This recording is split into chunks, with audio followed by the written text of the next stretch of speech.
Kilarigbo Live TV.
I'm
Olúmiṣe lórúkọ mi. I'm an actor. Jigan Baba Ọjàláwá bá ṣe àṣeyẹ ọjọ́ ìbí 48th. Ọ̀rẹ́ ni, colleague ni, màá pè ní ọ̀gá mi. He's a very stubborn guy that I like. He's truthful. Àdẹ̀gbàdúrà pé a máa rí nǹkan bára wa ṣe. Nífẹ̀ẹ́ lè ṣàṣemọ́. Jigan àbúrò ló jẹ́, ọ̀rẹ́ mi ló jẹ́, ọ̀gá mi ló jẹ́.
Orúkọ tèmi ni Abiodun Thomas.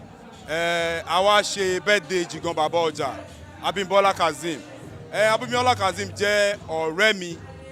A ti ń bára bọ̀ ó dẹ̀ ti tó ọjọ́ mẹ́ta. I'm so happy to be here and mo look forward láti ní fun lẹ́ni because it's not going to be fun. Gbogbo àwọn àtàdé wa bí Amadele wa láyé àtàlàfíà.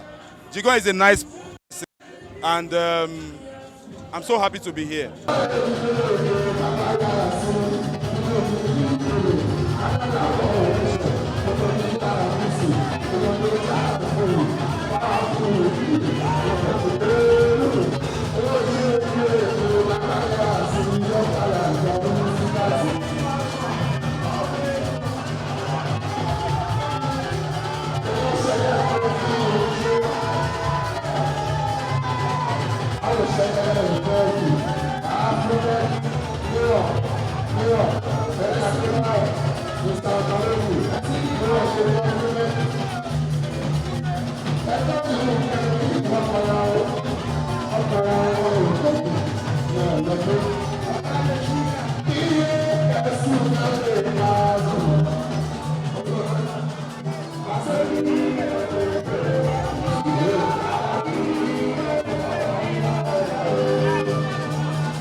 orúkọ mi ni Olúwatóbi Adékọ̀yà. Jigan jẹ́ ẹ̀gbọ́n dada sí mi, mo dẹ̀ wá láti wá sọ́pọ́ọ̀tì Jigan.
Mayor,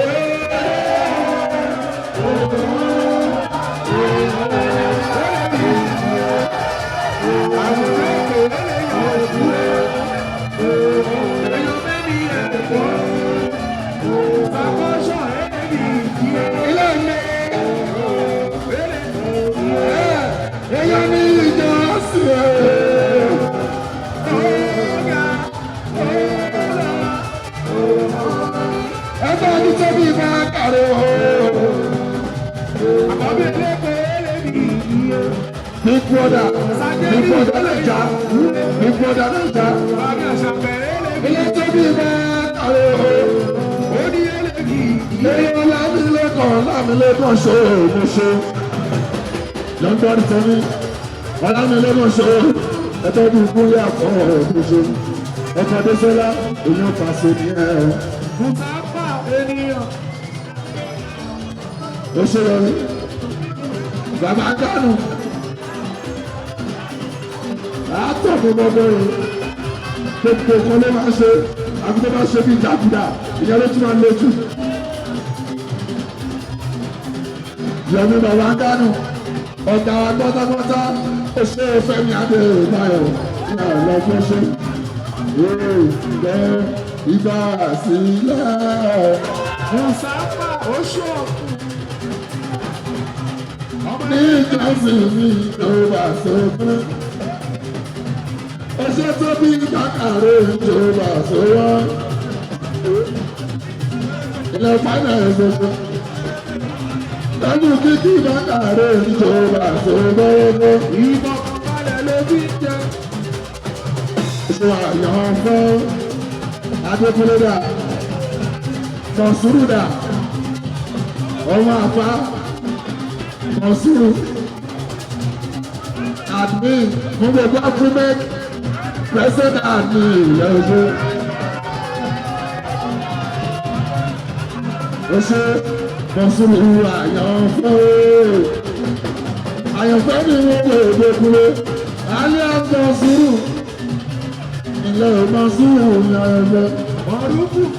Orí náà ló ṣèṣe tàbí ẹ́sí wọ́n bí ẹjọ́ ìlò àbòyẹ lọ́wọ́. Ó máa yẹ opportunity ní iṣẹ́ ní ẹ̀dá òwò. Lóòrò Bábílá ní ọ̀rẹ́ ṣe ìkọ̀ lọ́wọ́ ọ̀gbẹ́. Báwo ṣe lè ṣe bí ẹ sí? Wọ́n bí ẹjọ́ ìlò àbòyẹ lọ́wọ́. Lè máa bí opportunity ní iṣẹ́ ní ẹ̀dá òwò. Bábílá ní ọ̀rẹ́ ṣe ìkọ̀ lọ́wọ́ ọ̀gbẹ́. Adébáyọ̀ ó yá jẹ́ ń pè é dèbè lọ́kùn.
Kilarigbo Live TV, ìkànnì amúlùdún àkọ́kọ́ tó ń gbé àṣà àti ìṣẹ̀lẹ̀ Yorùbá lárugẹ. Atagbantagba lóde tagbangba ló ti pápá tó ní kí ló ní tagbangba ó ṣe. Àwọn gbàǹkọ́gbì alárinrin ètò ọ̀dọ́ wa ló sodo sí. mo lè má lè sọ òyìnbó púpọ̀ but nínú Yorùbá tí mò ń sọ àwọn kan yọ Yorùbá ń bẹ̀. Ṣé báwa náà kọ́ Ọlọ́run ọba ni kámú láti Kilarigbo Unlimited. Kilarigbo Unlimited ládùn ètò tí kò láfiwé. Alárakúàrà. Orí ètò Alárakúàrà ní àwàyè lórí Kilarigbo TV. Mo lo ata, tomatoes, àlùbọ́sà, ẹyin, mo lo carrot, mo dẹ̀ tún fi hot dog náà sí. Mélòó la fẹ́ kà nínú eyín adépèlé KPK kò gbọ̀kẹ̀. Kilarigbo ló ń jẹ́ bẹ́ẹ̀. Ká ṣe àkálẹ̀ àwọn ayẹyẹ lọ́nà tí ìgbàlódé léyìí tẹ́yìn ó sì gbádùn ẹ̀. Ọba sọ́yọ̀ ọ̀rọ̀ jábẹ́sì padà, ìwọ ni Olúwa wá fàyè mi ṣe yanu. Kilarigbo Live TV gbọ́n pa ẹ̀. Fún ìpolówó ọjà tàbí àkálẹ̀ èyíkéyìí ayẹyẹ tẹ́ bá fẹ́ ṣe ìyún event coverage pẹ̀lú owó tí ò gani lára. Kilarigbo Live TV ẹ̀rọ amóhùnmáwòrán tíá.